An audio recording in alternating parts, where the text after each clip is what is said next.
पर जो छाले निकलते हैं ये तकलीफ़ दे भी होते हैं और बदनुमा भी होते हैं।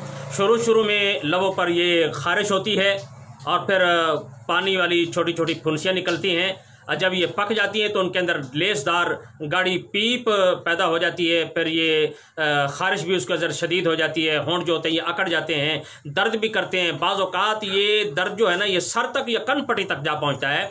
अक्सर ये छाले बुखार के दौरान निकलते हैं, और जब ये छाले निकलते हैं तो बुखार भी कम हो जाता है या ख़त्म हो जाता है। तो इन छालों का सबब जो होता है ना वो अक्सर गर्मी हुआ करता है। तो इसके लिए ये नुस्खा आपको बता रहा हूँ, ये नुस्खा बनाकर आप इस्तेमाल करें। नुस्खा नोट फरमाएं कि गुलाब के फूल 60 ग्राम, जौखार, कलमी शोरा, बालछेड़, तुख्मे कासनी, ये सारे आपने 10-10 ग्राम ले लेने हैं। और छिलका रीठा, ये 2 अदद छिलकों का जो है ना रीठा ले लेना है। इन तमाम को आपने इकट्ठा करके तो इसका पाउडर बना लेना है। और ये जो घर वाला चम्मच है इसका चौथा हिस्सा आपने सुबह दोपहर शाम पानी के साथ इस्तेमाल करवाना है।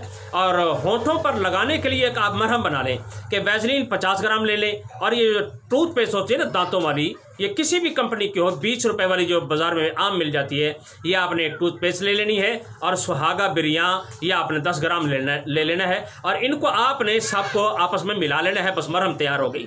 अब उंगली की मदद से आपने होंठों पर लगाना है, मरहम की तरह लगाना है। इंशाअल्लाह ताला एक ही दिन के अंदर जो है ना ये फुंसियाँ ख़त्म हो जाती हैं, होंठ साफ़ हो जाते हैं, और 2-3 दिन में ये मर्ज जो है ना ये जड़ से उखड़ जाती है। रात को सोते वक्त ये मरहम ज़रूर लगाया करें। और एक फ़ायदा इस मरहम का ये भी है कि ये जो जली हुई जगह होती है इस पर भी ये बहुत बेहतरीन काम करती है।